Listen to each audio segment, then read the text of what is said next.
Rumpelstiltskin by the Brothers Grimm. There was once a miller who was poor, but he had one beautiful daughter. It happened one day that he came to speak with the king, and, to give himself consequence, he told him that he had a daughter who could spin gold out of straw. The king said to the miller, "Ah, that is an art that pleases me well. If thy daughter is as clever as you say, bring her to my castle tomorrow, that I may put her to the proof." When the girl was brought to him, he led her into a room that was quite full of straw, and gave her a wheel and spindle, and said, "Now set to work, and if by the early morning thou hast not spun this straw to gold, thou shalt die." And he shut the door himself and left her there alone. And so the poor miller's daughter was left there sitting, and could not think what to do for her life. She had no notion how to set to work to spin gold from straw, and her distress grew so great that she began to weep. Then all at once the door opened, and in came a little man, who said, "Good evening, miller's daughter. Why are you crying?" "Oh," answered the girl, "I have got to spin gold out of straw, and I don't understand the business." Then the little man said, "What will you give me if I spin it for you?" "My necklace," said the girl.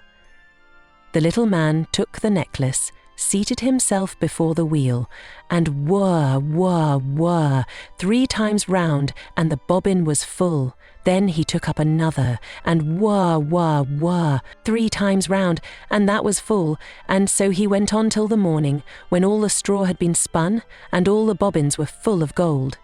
At sunrise came the king, and when he saw the gold he was astonished, and very much rejoiced, for he was very avaricious. He had the miller's daughter taken into another room filled with straw, much bigger than the last, and told her that as she valued her life she must spin it all in one night. The girl did not know what to do, so she began to cry, and then the door opened, and the little man appeared and said, "What will you give me if I spin all this straw into gold?" "The ring from my finger," answered the girl.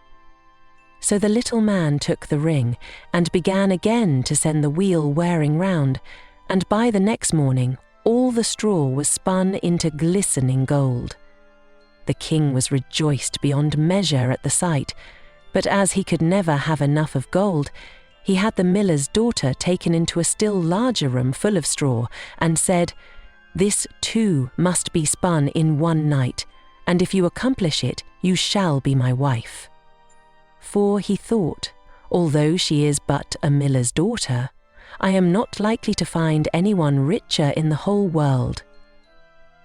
As soon as the girl was left alone, the little man appeared for the 3rd time and said, "What will you give me if I spin the straw for you this time?" "I have nothing left to give," answered the girl. "Then you must promise me the first child you have after you are queen," said the little man. "But who knows whether that will happen," thought the girl. But as she did not know what else to do in her necessity, she promised the little man what he desired, upon which he began to spin until all the straw was gold. And when in the morning the king came and found all done according to his wish, he caused the wedding to be held at once, and the miller's pretty daughter became a queen. In a year's time she brought a fine child into the world, and thought no more of the little man. But one day he came suddenly into her room and said, "Now give me what you promised me." The queen was terrified greatly, and offered the little man all the riches of the kingdom if he would only leave the child. But the little man said, "No, I would rather have something living than all the treasures of the world." Then the queen began to lament and to weep, so that the little man had pity upon her. "I will give you 3 days," said he, "and if at the end of that time you cannot tell my name, you must give up the child to me." Then the queen spent the whole night in thinking over all the names that she had ever heard. and sent a messenger through the land to ask far and wide for all the names that could be found. And when the little man came next day, beginning with Caspar, Melchior, Balthazar, she repeated all she knew and went through the whole list, but after each the little man said, "That is not my name." The second day the queen sent to inquire of all the neighbours what the servants were called, and told the little man all the most unusual and singular names, saying, "Perhaps you are called roast ribs, or sheepshanks, or spindleshanks," but he answered nothing but for the two twins.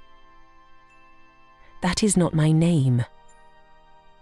The third day the messenger came back again and said, "I have not been able to find one single new name, but as I passed through the woods I came to a high hill, and near it was a little house, and before the house burned a fire, and round the fire danced a comical little man, and he hopped on one leg and cried, 'Today do I bake, tomorrow I brew, the day after that the Queen's child comes in, and oh, I am glad that nobody knew that the name I am called is Rumpelstiltskin.'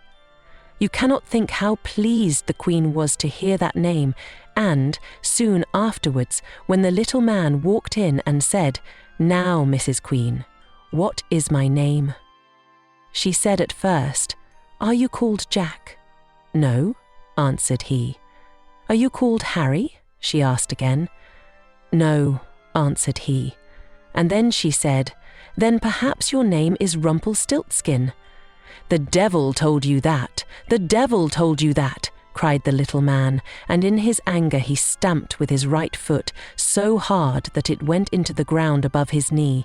Then he seized his left foot with both his hands in such a fury that he split in two, and there was an end of him.